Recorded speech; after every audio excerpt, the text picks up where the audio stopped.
Hello everyone, today we are going to learn about the electric current and its effect, chapter 14 of class 7. So we are going to learn today about the miniature circuit breaker.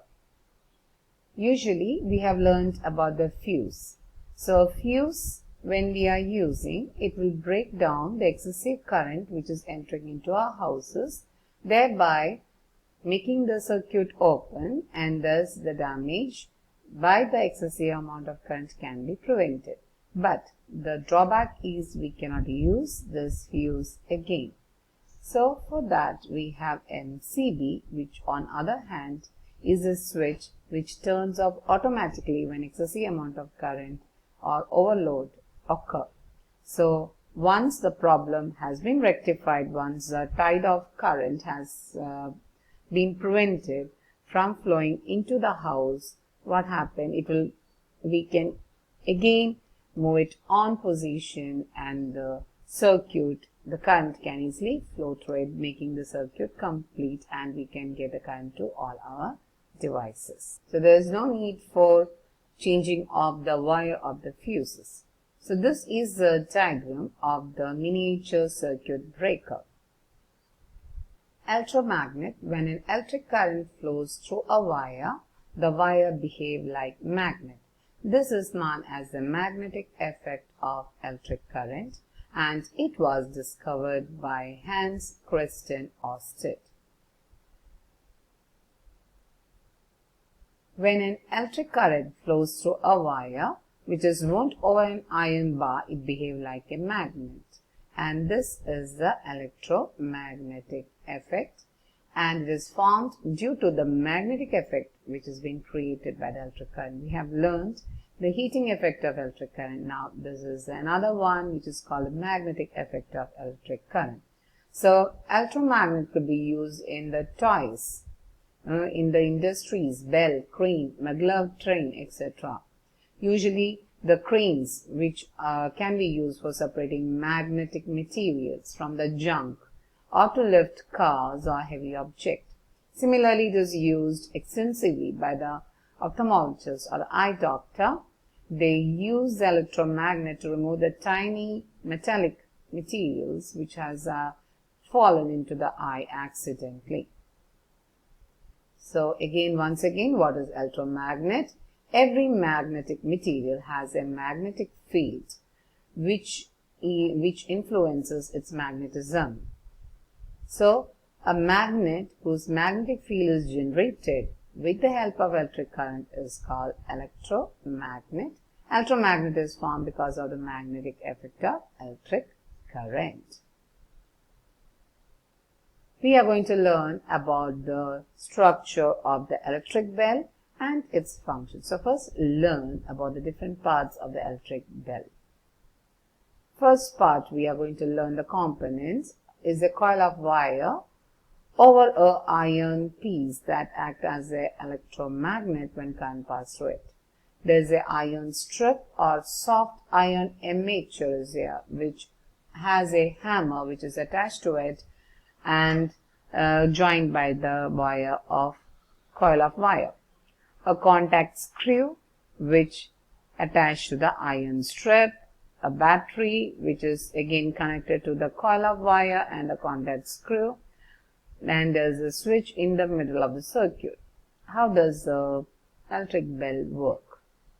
So when the switch or the bell is on, when you switch on, when you press the switch, the circuit becomes complete and the current flows through these wires, and the iron piece which contain the coil of wire, they become magnetized because current flows through them. They act as an electromagnet.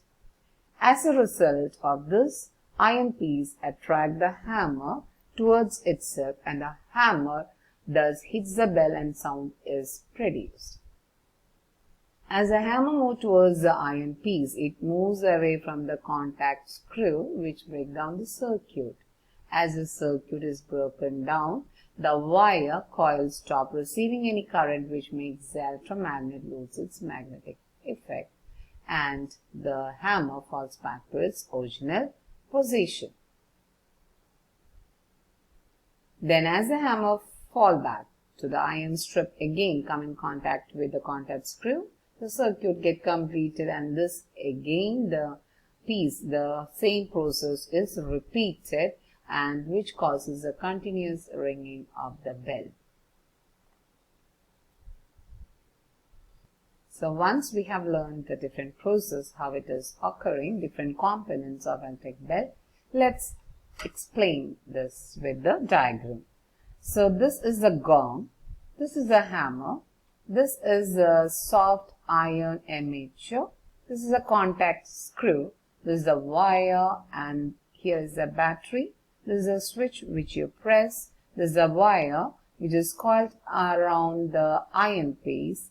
So when the switch is on, or when you press the switch, the wire gets current, the current passes through these iron piece, and the iron piece will become magnetized. It's called electromagnet. So this iron wire is connected to these soft iron armature. So this iron piece will get attracted towards this magnet, and they will come here.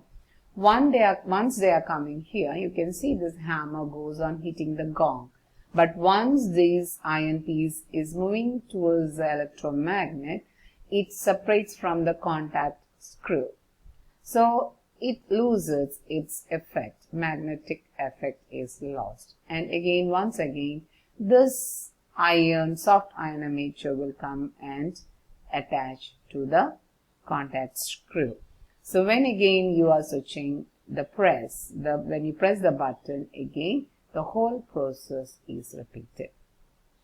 So in this chapter, we have learned about the different components of the electric circuit. We have learned to draw the electric circuit which is on and off position. We have learned about what is coil or element. We have learned the use of fuses, how the fire can be occur, what is overloading. We have learned what is the role of MCB, what is MCB, what is the advantage of MCB compared to the fuse. We have learned about the electromagnetic effect and the functioning of the electric bell. So thank you all.